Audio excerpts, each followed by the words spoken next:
Las dos proyecciones consideradas para resolver el problema de la cinemática inversa son las que tenemos en pantalla. Una primera proyección se da en el plano XY, que es la que tenemos del lado izquierdo de la pantalla, y otra se da sobre el plano, puede ser dos opciones, el plano YZ o el plano XZ.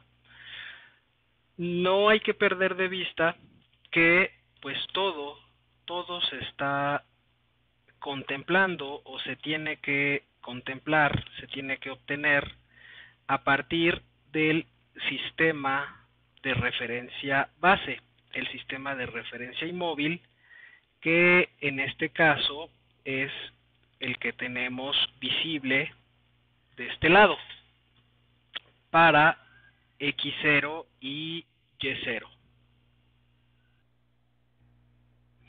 Entonces,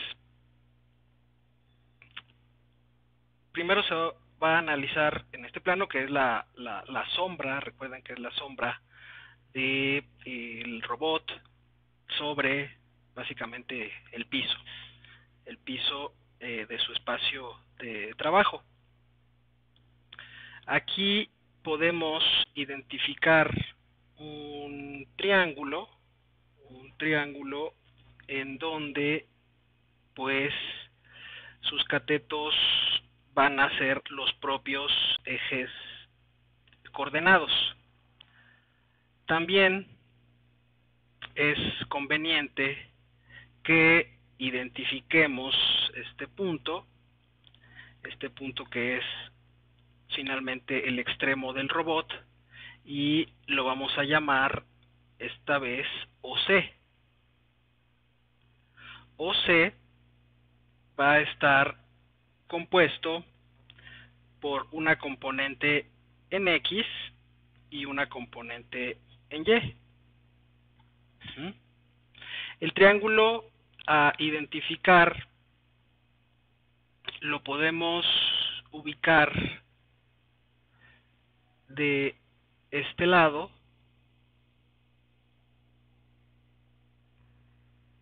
respecto a OCX y a OCY.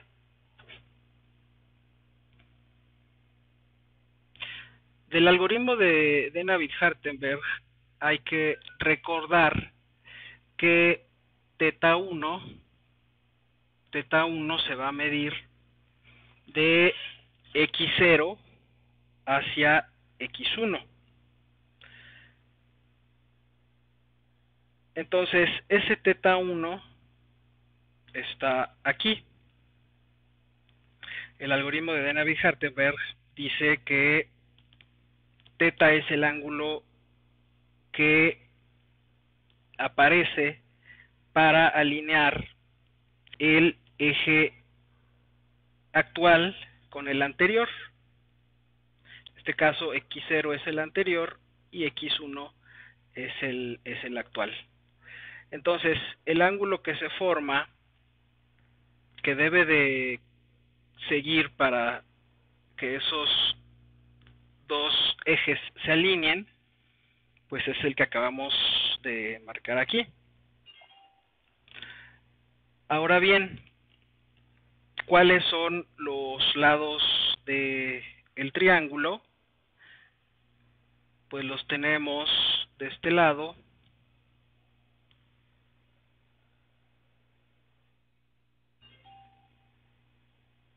Los tenemos marcados. Déjenme cambiar el estilo de la flecha. Los tenemos marcados desde el O0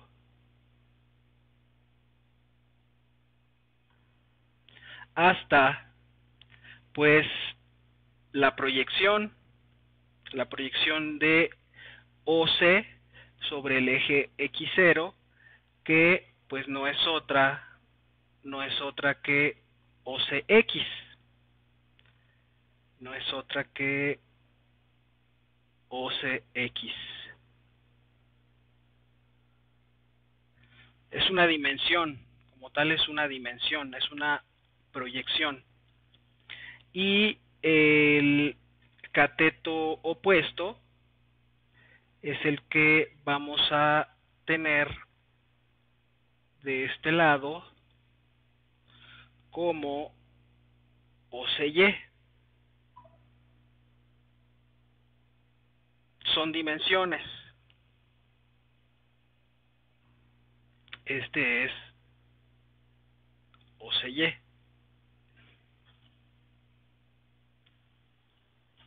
Entonces, habíamos planteado en el primer robot, en el caso del primer robot, y bueno, vamos a hacer uso de lo más básico de las identidades, que tangente de teta 1 es igual a seno de teta sobre coseno de teta, que esa es una identidad básica trigonométrica. Esto es igual al cateto opuesto sobre el cateto adyacente, que va a ser igual a OCY entre OCX. Si ahora lo expresamos en términos de del ángulo doble, vamos a tener que teta 1 es a tan 2 seno de teta 1, coseno de teta 1, y eso a final de cuentas es a tan 2, el seno en este caso, el seno es OCY y el coseno es OCX. Bueno, vamos a reescribir esa ecuación. Teta 1 es igual a Q1, que es igual a tan 2 la componente en Y de la proyección y la componente en X. Y ese es el resultado para Q1. Para Q1.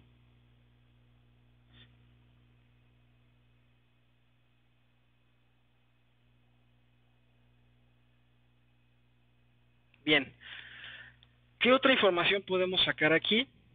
Recuerden que pues de lo que se trata es de caracterizar los triángulos. Otra información que podemos obtener de ese triángulo es su hipotenusa.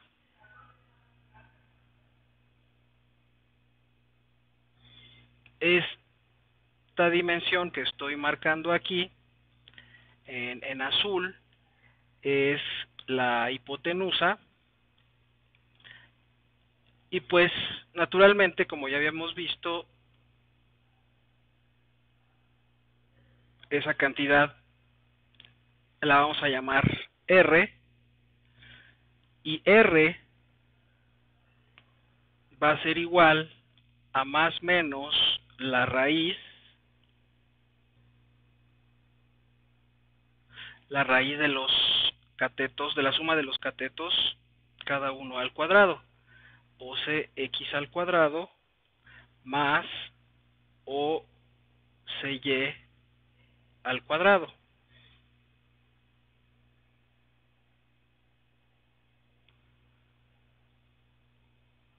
Ahora, esta información pues no la usamos directamente para obtener a teta 1, pero van a ver que nos va a servir para obtener tanto a teta 2 como a D3. Bien, habíamos comentado en un inicio que vamos a utilizar esta proyección, que fíjense, aquí no tenemos a O0, sino tenemos al origen del primer sistema de referencia y del segundo. De nuevo, lo que se trata es caracterizar triángulos. El primer triángulo, que salta a la vista,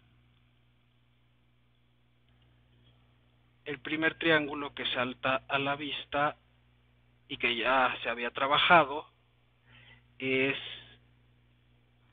este de acá, que como tal no es el ángulo que está dentro de este triángulo que podemos identificar, no es teta 2, que es el ángulo de interés. Teta 2 como tal es, y es en el mismo caso que habíamos trabajado, es el ángulo que hay que girar x1 para que se alinee con x2. Entonces, ese ángulo lo tenemos de este lado. No corresponde al ángulo que forma la hipotenusa del triángulo y el cateto adyacente. Ese ángulo lo vamos a llamar alfa, y ahora tenemos que encontrar a alfa en términos de valores que ya conocemos. Tenemos que caracterizar este triángulo que marcamos de este lado.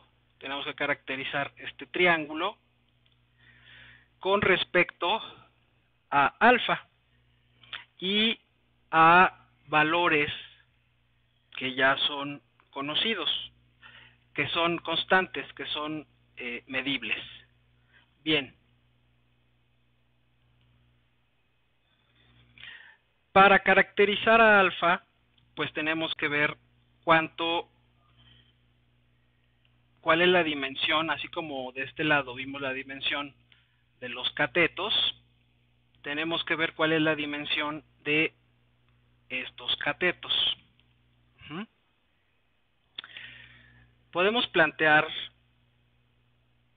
directamente que alfa es igual a ángulo cuya tangente es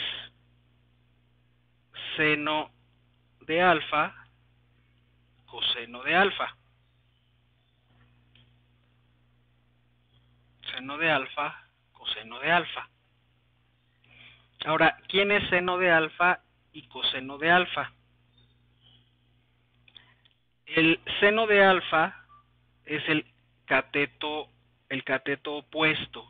El cateto opuesto que lo tenemos aquí. Pero como tal, tenemos que considerar una dimensión más, porque acuérdense que todo se está midiendo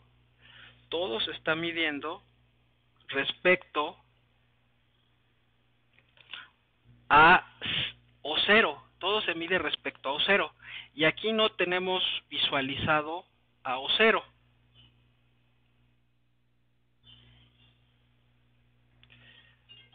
Sino solamente a O1 y a O2.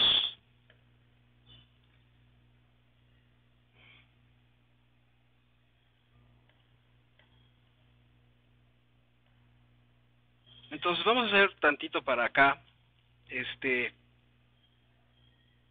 estos orígenes para que podamos dibujar ese O0, que finalmente es otra parte del robot que en esta primera proyección no aparece, pero que para dibujar tendríamos que considerar al eje,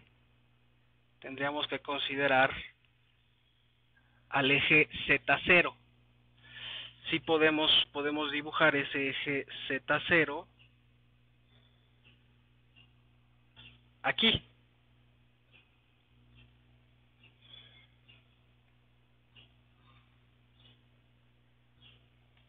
Podemos dibujar ese eje Z0 aquí. Y pues simplemente también dibujar el piso, digámoslo así, del área de trabajo, del espacio de trabajo del robot.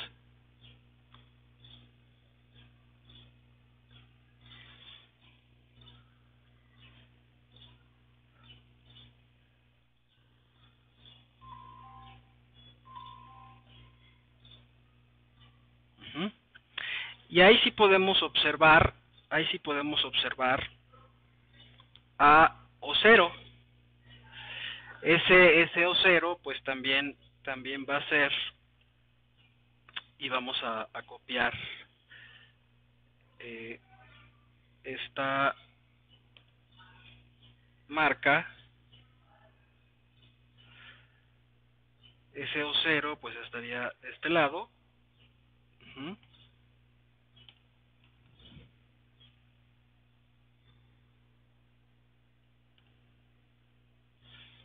Ese O0 estaría aquí.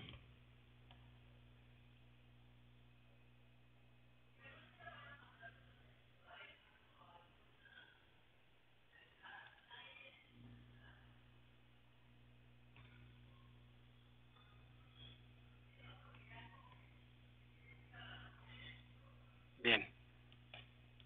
Ese O0 está a nivel de piso, que bueno, se está borrando. Vamos a dejarlo así. Y al final, pues la cantidad que habíamos previsto que hay que considerar, porque de nuevo todo se mide desde O0, del origen, o se tiene que medir desde O0, es lo que nos interesa. Esa cantidad no es otra que el parámetro de Navier-Hartenberg, el parámetro D1 de Navier-Hartenberg. Como tal, y vamos a prolongar esta línea que nos marca bueno, vamos a volver a dibujarla.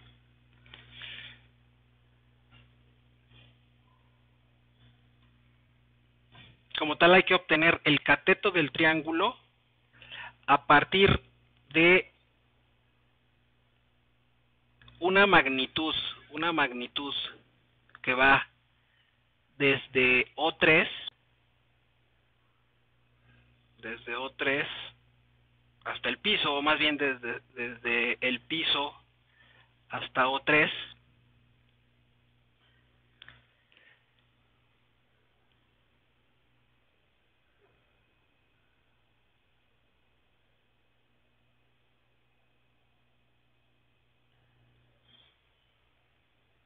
Perdón, desde el piso hasta OC, que ese OC, olvidé marcarlo de este lado, ese OC está aquí.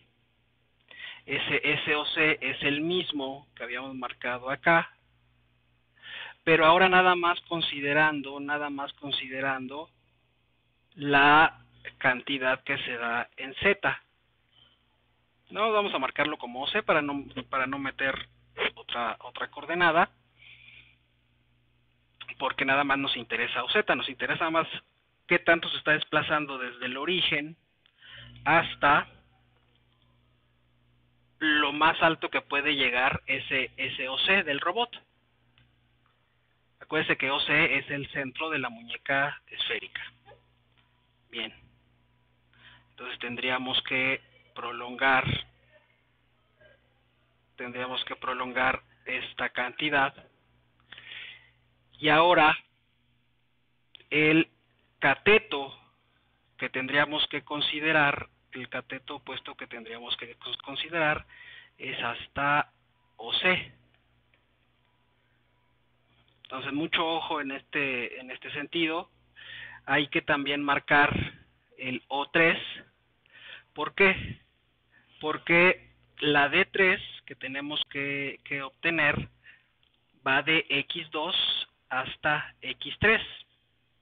D3 es el movimiento de la tercera articulación, que es una articulación prismática. Entonces, esa D3 como tal, vamos a dibujarla aquí. Y vamos a marcarla con un asterisco para indicarnos que es variable. De hecho, también debimos de haber marcado θ2 y θ1 con un asterisco, pero bueno, es más importante D3 que le pongamos asterisco, pues porque para indicar que es una cantidad variable y no se confunda que va a ser una cantidad constante como D1. Bien. Entonces, no vamos a necesitar otra proyección para encontrar D3, porque D3 aparece, de hecho, en esta proyección. Lo que sí necesitamos es también indicar quién es D4, porque nos falta todavía esta distancia, desde O3 hasta el centro de la muñeca esférica. Vamos a dibujar su correspondiente línea para indicar claramente cuál es la distancia de 4.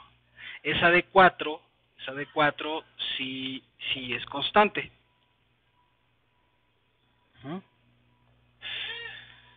Entonces, recuerden que para el desacople cinemático todo lo tenemos que hacer respecto al centro de la muñeca esférica, respecto a OC. En un inicio había marcado este cateto hasta O3, pero no, es hasta OC. Bien, entonces ya que tenemos este triángulo, que de nuevo ese triángulo lo estoy marcando en rojo, lo estoy resaltando en rojo, tanto sus catetos como la hipotenusa. Ahora sí podemos plantear las ecuaciones correspondientes, todo a partir desde O0. Este cateto opuesto, que finalmente corresponde al seno de teta, ese cateto opuesto, esa dimensión, pues ahora es esta de acá.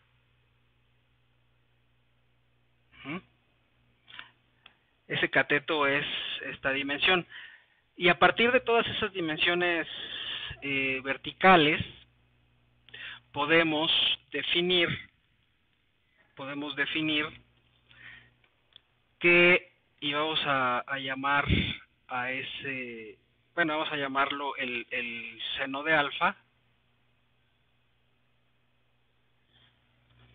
que ese seno de alfa, ese cateto opuesto, va a ser igual a OCZ menos D1.